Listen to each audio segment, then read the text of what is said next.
राधे राधे बच्चों। बोलो श्री कृष्ण भगवान की जय। बोलो राधा कृष्ण की जय। बोलो विष्णु लक्ष्मी की जय।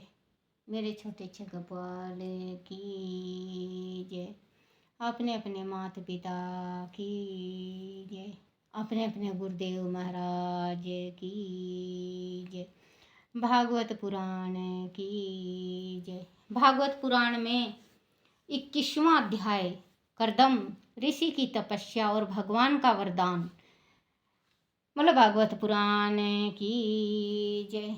विदुर जी ने कहा, मुनिवर आप मुझे मनु की 5 संतानों के विषय में बता चुके हैं। मनु के पुत्र प्रियव्रत और उतान पद ने 7 दीप वाली पृथ्वी का धर्मपूर्वक पालन किया था। उनकी पुत्री देवहूति कर्दम प्रजापति से ब्याही थी। देवहूति योग के सभी लक्षणों से युक्त थी। उसने महायोगी कर्दम से कितनी संतानें उत्पन्न की। इस प्रकार दक्ष प्रजापतियों ने भी मनु की कन्याओं से विवाह रचाया था। उन्होंने कितनी संतानें उत्पन्न की, वह सारा चरित्र मुझे सुनाइए। मंत्रे जी ने कहा, विदुर जी, जब ब्रह्मा जी ने कर्दम जी को संतान उत्पन्न करने के लिए कहा तो वह सरस्वती नदी के तट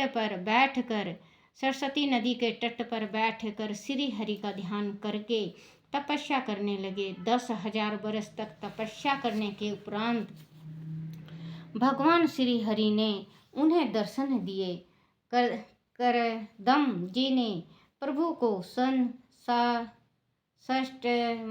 प्रणाम किया और कहा, हे प्रभु, आप संपूर्ण सत्व गुणों के आधार हैं। आज आपके दर्शन पाकर मेरा जीवन धन्य हो गया। आपके चरण कमलों का ध्यान करते हुए मैं इस भवसागर से पार हो जाऊंगा। इसमें किंचित भी संशय नहीं है। प्रभु, मेरा हृदय काम कलुषित है। ब्रह्मा जी के आदेश पर मैं सृष्टि विकास के लिए तत्पर हूँ, किंतु उनके लिए अपने स्वभाव के अनुरूप तथा गृहस्थल धर्म पालन में सहायक शीलवती कन्या से विवाह भी तो अनिवार्य है। इसके लिए मैं आपकी शरण में आया हूँ।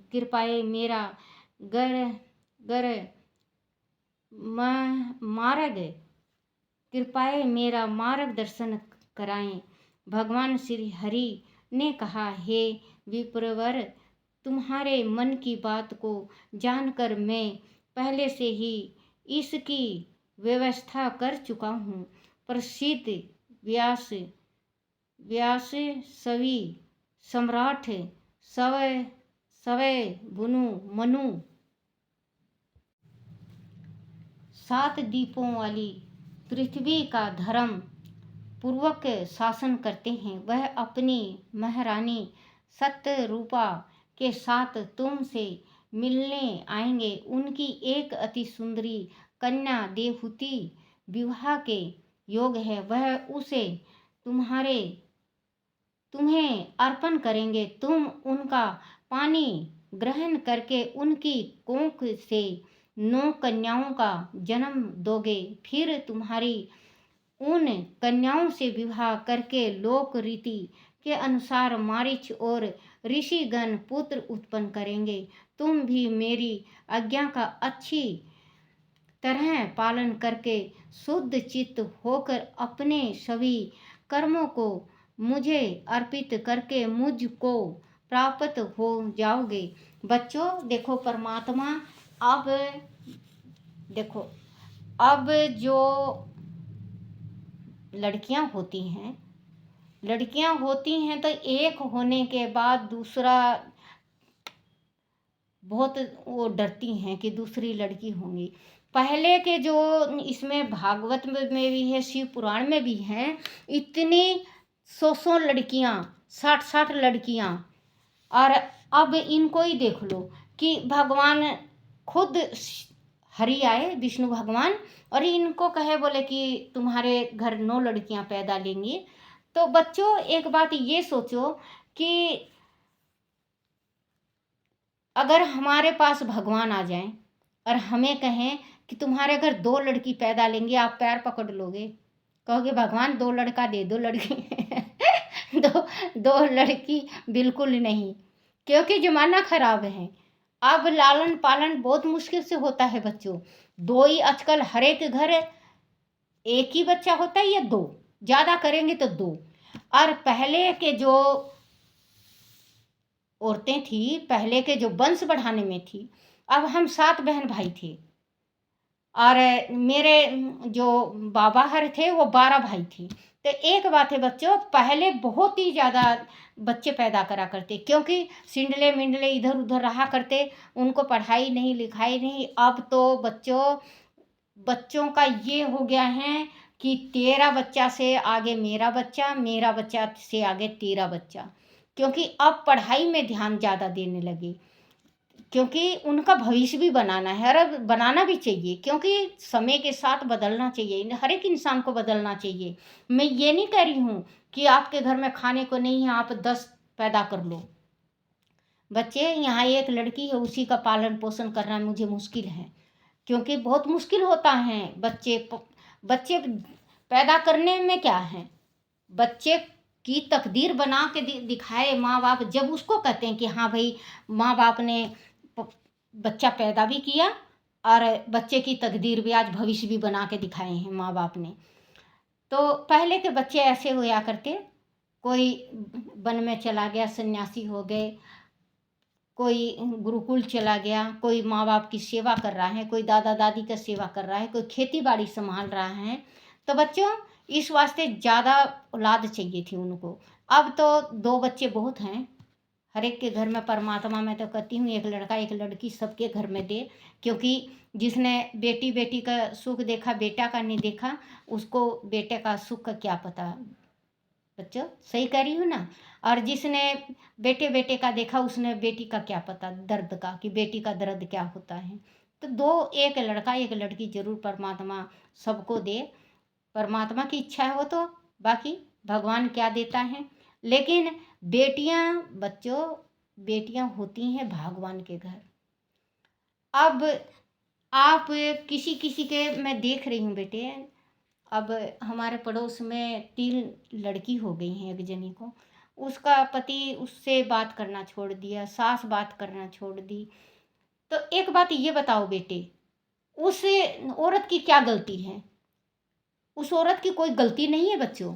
मैं तो देखो बच्चों, मैं तो साफ कहती हूँ, बुरा भी लगता है किसी किसी को।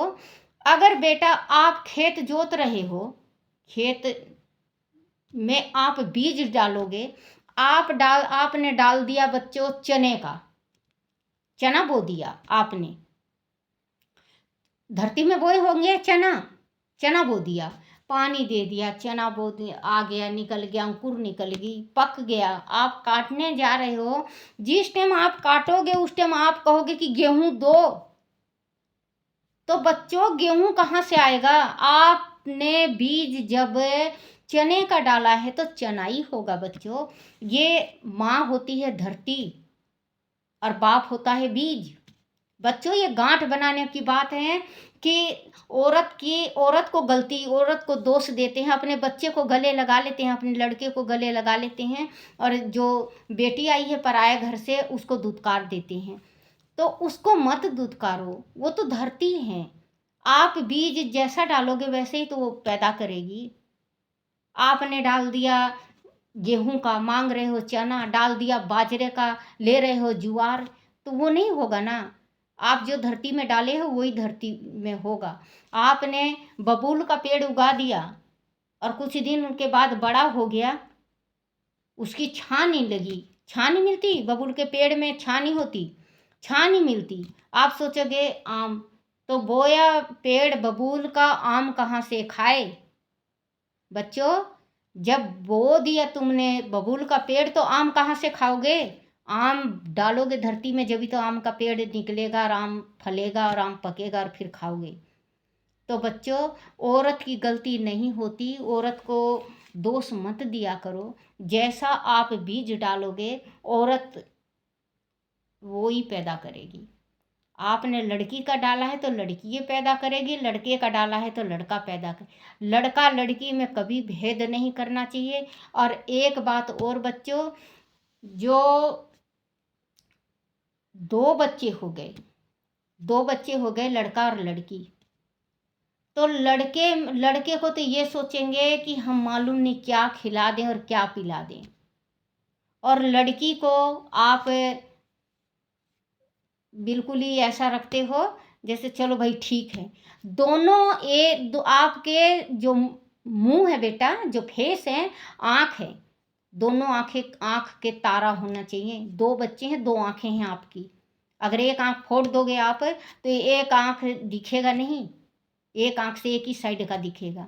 तो आपके दो बच्चे हैं तो दोनों बच्चों को बराबर रखा करो। अगर दो लड़के हैं तो दोनों लड़के को बराबर रखो, दो लड़कियां हैं तो दोनों लड़कियों को बराबर प्यार करो। ये नहीं कि बिल्कुल बच्चों को प्यार करना बंद कर दिया आप लोगों ने, और लड़का हो गया तो लड़का को सिर पे बिठा दिए तो आप बाद में पछताओगे। आज देखो बच्चों, मेरी ज़िंदगी तो इतनी है नहीं, क्योंकि मेरी थोड़ी ज़िंदगी है। आप जरूर याद करना मुझे कि दादी कह रही थी, सही कह रही थी, लड़के को या लड़की को ज़्यादा सिर पे चढ़ाने से बच्चों लास्ट में पछताना पड़ता है। लड़का लड़की को इतना रखो कि हाँ निभ जाए, खाने को दो, पीने को दो, ठीक दो। ज़्यादा फरमाइश करे बच्चे जब भी लगाम कस दो, क्योंकि माँ बाप को भी बूढ़ा होना है। आज उनको हावी करवा रहे हो, कल आपको इतने मारेंगे कि आप ये कहोगे कि हाँ भाई बच्चा है मार रहा है। उस टाइम आप रोओगे परमात्मा के आगे कि परमात्मा, इससे अच्छा तो बच्चा होता ही ना, क्योंकि ये कलयुग है। बहुत दुनिया रो रही है बच्चों। वृद्धाश्रम में जो बच्चा छोड़ के आ रहा है, शादी होते ही वृद्धाश्रम में छोड़। अरे भैया, तुम अपने माँ बाप का सेवा करो ना। माँ बाप कौन से आप लोगों को देख रहे हैं कि आप कैसे रह रहे हो? आप भी खुश रहो, माँ बाप को भी। और कहीं कहीं तो दो भाई होते हैं बच्चों, कहते हैं बोले छोटे तू माँ को रख ले और बड़ा तू भाई को इसको रख ले। दो भाई होते हैं तो बड़ा कहता है छोटे तू माँ को रख ले और मैं पिताजी को रख लूँगा।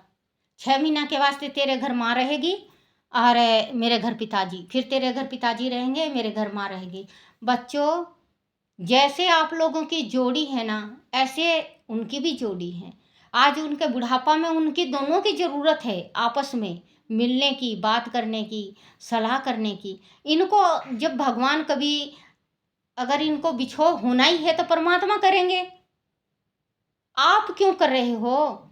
यही दो माँ बाप हैं जो आप लोगों को इतना पाले हैं, पोसे हैं, नौकरी पे लगाए हैं, शादी ब्याह करे हैं आज, और आज आप बंटवारा कर लिए। बच्चों, धन दौलत का तो आप लोगों ने बंटवारा कर ही लिया, माँ बाप का मत करना। बच्चों, माँ बाप का बिल्कुल मत करना। जिस घर में माँ बाप का बंटवारा हो जाता है और माँ बाप बिछड़ जाते हैं तो बच्चों वो घर घर नहीं रहता, वो शमशान घाट जैसा हो जाता है। क्योंकि वो उस घर में माँ बाप की प्रेम कहानी है, आप लोगों की किलकारियाँ हैं, उसमें सुख दुख हैं। माँ बाप को साथ रहने दो, क्योंकि आज उनका टूट गया और आप लोग बांट लिए, धन दौलत बांट दिया, कोई बात नहीं। हालांकि में तो देखो बच्चों, पहले 10-10 जने हो जाया करते, क्योंकि पढ़ाई लिखाई आजकल ऐसी है कि जो बच्चों को अलग फाड़ देती हैं। पहले के जो बुजुर्ग पढ़े लिखे नहीं थे तो उन लोग का क्या था, अपने बच्चों वो करते। तो बच्चों, आप अपने माँ बाप को प्यार करा करो और आप भी रहो, अपने माँ बाप को भी रहने दो। ऋषि पुत्र उत्पन्न करेंगे, तुम भी मेरा आज्ञा का अच्छी तरह पालन करके शुद्ध चित्त होकर अपने सभी कर्मों को मुझे अर्पित करके मुझको प्राप्त हो जाओगे। मैं स्वयं भी तुम्हारी पत्नी देवहूति के गर्भ से जन्म लेकर संख्या योग की रचना करूँगा। ऐसा कहकर भगवान श्री अंतर्ध्यान हो गए। मंत्री जी ने विदुर जी से कहा, लेकिन कर्दम ऋषि प्रसन्न होकर वह सरस्वती नदी के तट पर बिंदु सरोवर नामक स्थान पर रुके रहे और महाराज मनु जी के आने की प्रतीक्षा करने लगे। 2 दिन बाद ही मनु और शतरूपा अपनी कन्या देवहूति के साथ वहां पहुंचे और देवहूति के विवाह का प्रस्ताव कर्दम ऋषि के सामने रखा। श्री कर्दम जी का आश्रम अत्यंत रमणीक था। वह का सौंदर्य देखकर देवहूति का मन आहत से भर उठा था। वह मन ही मन ऋषि कर्दम को अपने पति स्वीकार कर चुकी थी। बोलो श्री कृष्ण भगवान की जय। श्री कृष्ण गोविंद हरे मुरारी, हे नाथ नारायण वासुदेवाय, हे नाथ नारायण वासुदेवाय, हे नाथ नारायण वासुदेवाय। श्री कृष्ण गोविंद हरे मुरारी, हे नाथ नारायण वासुदेवाय। बोलो श्री कृष्ण भगवान की जय। कृष्ण राधा की जय। अपने अपने गुरुदेव महाराज की जय। हे मेरे गुरुदेव महाराज, अपनी इच्छा मेरे साथ मेरे सिर पे रखना अपना दोनों हाथ। बोलो पितरोजी महाराज की जय। जय।